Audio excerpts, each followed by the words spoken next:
காளான் பண்ணை எப்படி ஸ்டார்ட் பண்ணீங்க? அதுக்கு எவ்வளோ அமௌண்ட் வந்துச்சு? உள்ளே எப்படி ஷெட் இருக்கும்? வெளியில் எப்படி இருக்கும்? மோட்டார் எப்படி போட்டிங்க? அதுக்கு ப்ராஃபிட் இருக்கா அப்படின்னு சொல்லிட்டு நிறைய கொஸ்டின் வந்து கேட்டுகிட்டே இருந்தீங்க. ஃபுல் வீடியோ போடணும் அப்படின்ட்டு நானும் ரொம்ப நாளாக வெயிட் பண்ணிகிட்டே இருந்தேன். அதுக்கு வந்து இன்றைக்கி போடலாம் அப்படின்னு சொல்லிட்டு பிளானே பண்ணியாச்சு. காளான் பற்றி இருக்க வந்து டவுட்ஸ் எல்லாமே வந்து நல்லா கிளியர் பண்ணணும், எந்த டிஸ்டர்பன்ஸும் இருக்கக்கூடாது அப்படின்றதுக்காக வீட்டை விட்டு நம்ம வயல் சைடு ஓடி வந்தாச்சு. ஃபஸ்ட்டு நம்ம வளர்க்குற காளான் பேர் என்ன?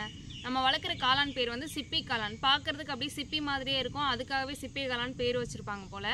ஆயிஸ்டர் மஷ்ரூம், இங்கிலீஷில் ஆயிஸ்டர் மஷ்ரூம் அப்படின்னு வந்து சொல்லுவாங்க. இந்த காளானை சாப்பிட்றனால நிறைய ஹெல்த் பெனிஃபிட்ஸ் வந்து நம்மளுக்கு கிடைக்கும். சுகருக்கும், டயபெட்டிஸ்க்கு, ஸ்கின் அலர்ஜிக்கு, இது மாதிரி கண்ணுக்கு தெரியாத நிறைய நோய்களை வந்து இது குணப்படுத்தும். நிறைய பேர் இந்த காளானை வந்து சாப்பிடக்கூடாது அப்படின்னு சொல்லிட்டு கமெண்ட் பண்ணியிருந்தாங்க. இந்த காளானை தாராளமாக சாப்பிட்லான்றனால தானே வளர்க்கவே நம்ம ஸ்டார்ட் பண்ணுறோம்.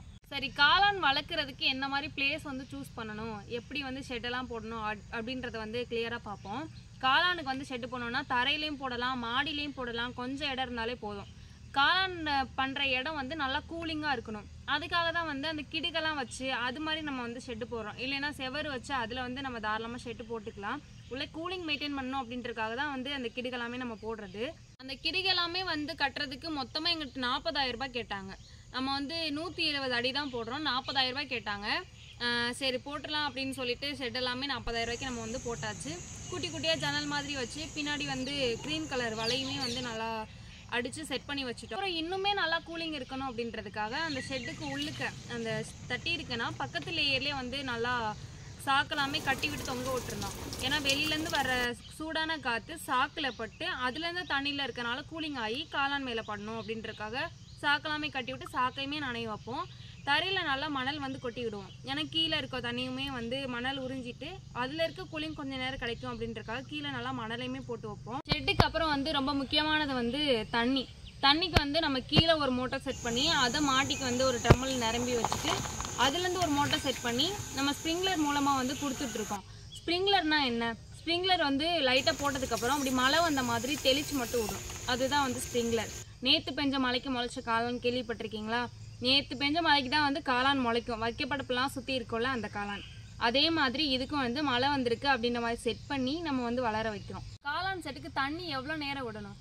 ஒரு மழை டைம் அப்படின்றப்போ ஒரு நாளைக்கு 4 டைம் தண்ணி விட்டால் போதும். 2 நிமிஷம் தான் தண்ணி விடணும். நான் ஃபஸ்ட்டு ஸ்டார்ட் பண்ணிவிட்டு 5 நிமிஷம் 15 நிமிஷம் அப்படிலாம் வந்து தண்ணி விட்டேன். அப்படிலாம் விடக்கூடாது. ஒரு டைம் நம்ம தண்ணி போடுறோம் அப்படின்னா 2 நிமிஷம் தான் வந்து தண்ணி போடணும். அதுக்கப்புறம் இன்னொரு டைம் நம்ம போட வருவோம்ல, அப்போ ஒரு 2 நிமிஷம் தண்ணி போடணும். இது மாதிரி தண்ணி விட்டாலே போதுமானது. இதுவே வெயில் டைம்னா கொஞ்சம் அதிகமாக விடுற மாதிரி இருக்கும். இது வந்து எப்படி தண்ணி கம்மியாக விடுறது, எப்படி தண்ணி அதிகமாக விடுறது அப்படின்னு நாங்கள் வந்து கண்டுபிடிக்கிறது அப்படின்னா அதுக்கு டெம்பரேச்சர் ஹியூமிடிட்டி மிஷின் வந்து நம்ம ஒன்று வாங்கணும். அதை வாங்கிட்டு டிகிரி டெம்பரேச்சர் வந்து ஒரு 21லேருந்து 28க்குள்ளே மெயின்டைன் ஆகிற மாதிரி பார்த்துக்கோங்க. ஈரப்பதம் வந்து 78லேருந்து ஒரு 88 90 அதுக்குள்ளே இருக்க மாதிரி மெயின்டைன் பண்ணுற மாதிரி பார்த்துக்கோங்க.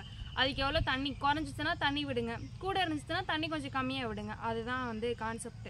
இப்போ நம்ம பண்ணைக்கு தேவையானது ஷெட்டு ரெடி ஆயிடுச்சு, தண்ணியும் ரெடி ஆயிடுச்சு. இப்போ காளான் எப்படி வளரும் அப்படின்னா, காளான் வந்து நம்ம வைக்கோலில் தான் வளர வைப்போம். வைக்கோல் மட்டும் இல்லை கோதுமை இருக்கு இல்லையா, அந்த வைக்கோல் கூட யூஸ் பண்ணிக்கலாம். ஆனால் நம்ம சைடில் கிடைக்காது அப்படின்றனால நெல்லோட வைக்கோலையே நம்ம வந்து எடுத்துக்கிறோம். அதை வந்து 2 மெத்தட் இருக்குது. ஒன்று பாயில் பண்ணி அவிச்சு அந்த மாதிரி வந்து போடுற மெத்தட் இருக்குது, அது வந்து ரொம்ப ஆர்கானிக்கு.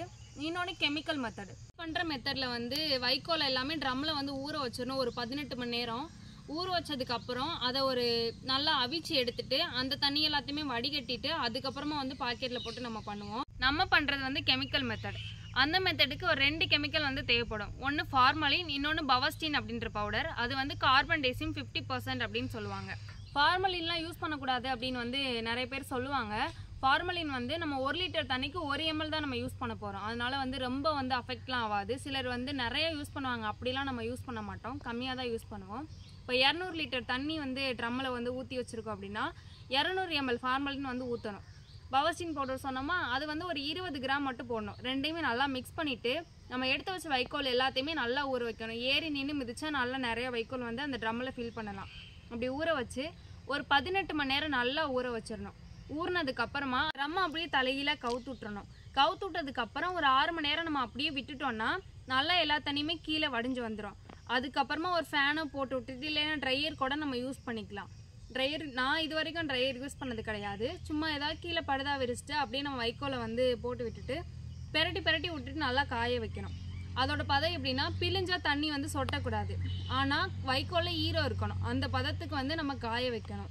காய வச்சா அந்த வைக்கோலை லைட்டாக சுருட்டிகிட்டே இருக்கணும். சுருமாடு சொல்லுவாங்க இல்லையா, அந்த மாதிரி வந்து சுருட்டி சுருட்டி இதுக்குன்னு ஒரு கவர் விற்கும். காளான் நம்ம செட் பண்ணுறதுக்கு அப்படின்னு சொல்லிட்டு நிறைய கவர் இருக்குது, நிறையா சைஸில் இருக்குது. ஆனால் அதிகமாக யூஸ் பண்ணுற சைஸ் வந்து 12க்கு 24. அந்த கவரை வந்து கீழே ரப்பர் பேண்ட் போட்டுட்டு ஒரு சிலிண்டர் ஷேப் வந்து நம்ம கொண்டு வரணும். கொண்டு வந்துட்டு நம்ம சுருமாடு மாதிரி சுருட்டணும் இல்லையா, அந்த வைக்கலை உள்ளே வச்சுட்டு சீடு, காளான் சீடு வந்து கிடைக்கும். அந்த சீடை வந்து சைடில் மட்டும் போட்டு விடணும். காளான் சீடு போடுறப்போ வந்து நடுவில்லாம் போட தேவையில்ல. நம்ம காளான் மட்டும்தான் விதை வந்து வளர்ந்து வர்றதை கண் கூட பார்க்க முடியும். சைடில் மட்டுமே போட்டு விட்டால் போதும். அதே மாதிரி மறுபடியும் சுருமாடு மாதிரி வைக்கோல் வந்து சுருட்டி உள்ளே வச்சிடணும். மறுபடியும் சைடில் வந்து விதை போடணும், மறுபடியும் வைக்கோல் வைக்கணும், மறுபடியும் சைடில் விதை போடணும். இதே மாதிரி அந்த பேக் ஃபில் ஆகிற வரைக்கும் போட்டுட்டு அதுக்கப்புறம் ஒரு ரப்பர் பேண்ட் போட்டு நல்லா டைட் பண்ணி வச்சுருவோம். வச்சதுக்கப்புறம் நம்ம ஷெட்டுக்குள்ளே வந்து இப்போ கொண்டு போய் வச்சிடலாம். நம்ம காளான் பெட்டும் ப்ரிப்பேர் பண்ணியாச்சு. அதை வந்து உள்ளே கொண்டு போகணும் ஷெட்டுக்குள்ளே. அப்போது உள்ளே கொண்டு போய் கீழெல்லாம் வச்சிடக்கூடாது, வரிசையாக அடுக்கி வைக்கலாம் கூடாது. உள்ளே வந்து லைட்டாக டொயின் மாதிரி அந்த கயிறு இருக்கு இல்லையா, அதை வச்சு நல்லா கட்டிட்டு அதில் நம்ம வந்து காளான் படுக்கையாக ஒன்று ஒன்றா வந்து வைப்போம். வச்சுட்டு நம்ம நல்லா வந்து ஹோல்ஸ் போட்டு விடுவோம். ஹோல்ஸ் போட்டுவிட்டோன்னா அதில் வந்து அந்த எல்லாமே ஃபார்ம் ஆகிட்டு 21 நாளாவது கழித்து காளான் வந்து முட்டு வெளியில் வரும். முட்டு வெளியில் வந்து 3வது நாள் வந்து காளானே வெளியில் வந்துடும். அந்த பெட்டில் இருந்து நம்ம காளான் பறித்து எல்லாத்தையும் எடுத்துட்டோம் அப்படின்னா ஒரு வாரம் வந்து கேப் இருக்கும். ஒரு வாரம் கழிச்சு அதே பெட்டில் இருந்து மறுபடியும் ஈல்டு வரும். அதே மாதிரி முட்டு வரும், காளான் வரும். மறுபடியும் பறிச்சதுக்கப்புறம் மறுபடியும் ஒரு வாரம் கேப் வரும், மறுபடியும் காளான் வரும். நம்ம பறிச்சுக்கலாம். இந்த மாதிரி வந்து பண்ணிக்கலாம். நம்ம காளான் பெட்டு போட்டு ஒரு 65வது நாள் வரைக்கும் நல்லா காளான் வரும். அதுக்கப்புறம் கொஞ்சம் கம்மியாகும். நீங்கள் வேணாம் அப்படின்னு நினச்சிங்கன்னா அந்த காளான் பெட்டை எடுத்துகிட்டு வந்து மாட்டுக்கு போட்டுக்கலாம். மாடு வந்து நல்லா சாப்பிடும். அப்படி இல்லைன்னா அப்படியே வந்து வைக்கலாம், ஆனால் ரொம்ப கம்மியாகவே வரும். அதனால் வந்து ஒரு 65வது நாள் கழித்து பழசை எடுத்து போட்டுட்டு மறுபடியும் புதுசு அதே மாதிரி வந்து போட்டு வைக்கணும். காளான் பெட்டில் வந்து ஏதாவது உரம் போட்டு காளான் வளர வைக்கலாமா அப்படின்னு சொல்லிட்டு வந்து கேட்டாங்க. காளான் வந்து நம்ம வளர்க்குற காளானுக்கு உரம் எதுவுமே தேவை கிடையாது. நல்லா இது வந்து ஃபுல் அண்ட் ஃபுல் ஆர்கானிக்காக நம்ம வளர்க்குறது. ஆனால் நம்ம வந்து ஃபஸ்ட்டே வந்து கெமிக்கல் போடுறோம். அது வந்து கெமிக்கல் மெத்தடில் போய் சேராது, ஆர்கானிக்கில் தான் சேரும். ஆனால் இன்னும் பாயில் பண்ணி போடுறாங்க இல்லையா, அது வந்து இன்னும் ரொம்ப ஆர்கானிக்கில் தான் போய் சேரும்.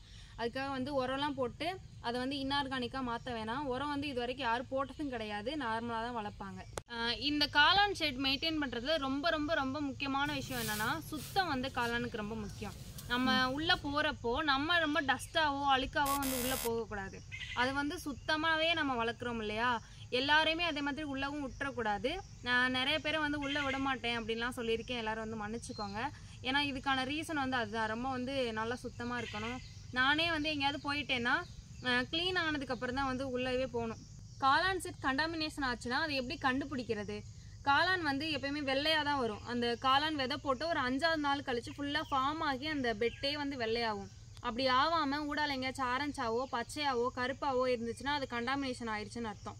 ஒரு டைம் அந்த பெட்டோட ஹோல்ஸ் வந்து போடுறோம் இல்லையா, அந்த சைட்லலாம் வந்து புழுலாம் வளரும். ரொம்ப குட்டியாக இருக்கும் அந்த புழு, லார்வான்னு சொல்லுவாங்க. ஒயிட்டாக ரொம்ப குட்டியாக இருக்கும், கண்ணுக்கே தெரியாத அளவுக்கு. தொட்டு பார்த்தோம்னா ஃபுல்லாக மாவு மாதிரி ஒட்டியிருக்கும். அதை உத்து பார்த்தா தான் தெரியும் அது வந்து புழு அப்படின்னு சொல்லிட்டு.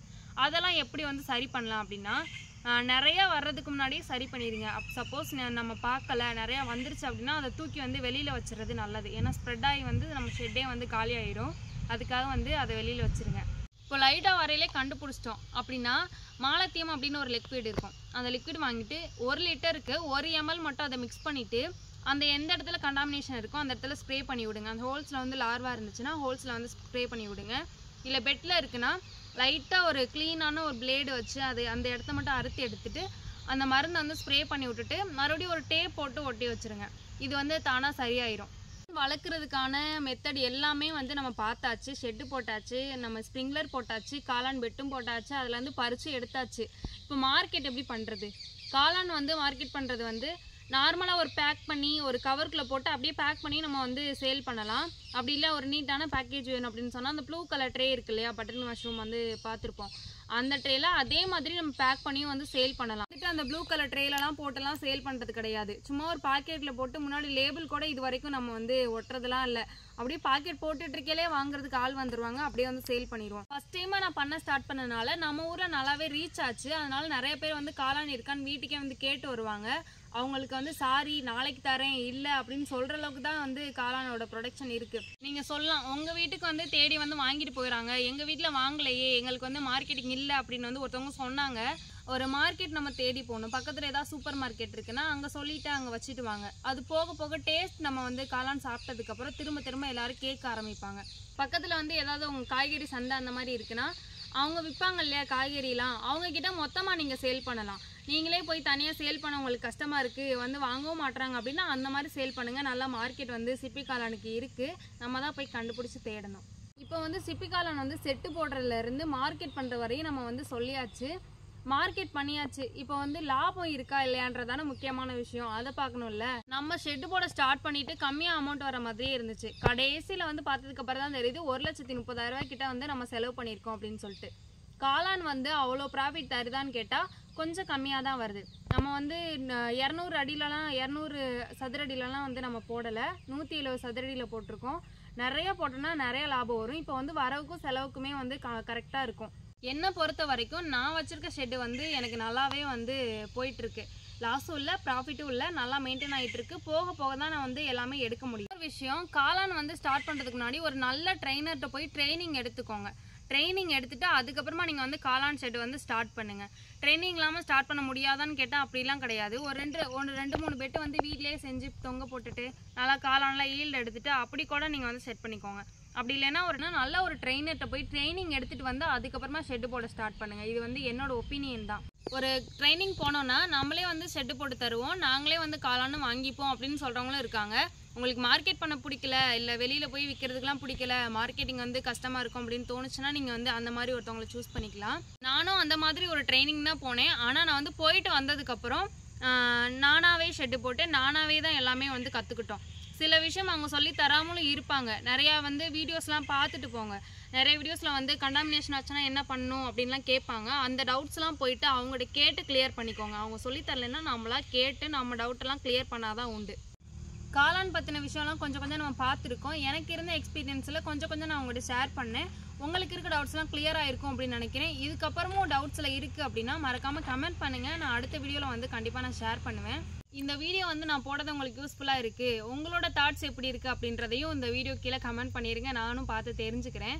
அப்படியே பிஸ்னஸ் பண்ணணும்னு நினைக்கிற உங்கள் ஃப்ரெண்டுக்கு இந்த வீடியோ வந்து ஷேர் பண்ணுங்கள். இந்த வீடியோ லைக் பண்ணிக்கோங்க. நம்ம சேனலை மறக்காமல் சப்ஸ்கிரைப் பண்ணி வச்சுக்கோங்க. நெக்ஸ்ட் வீடியோவில் பார்க்கலாம்.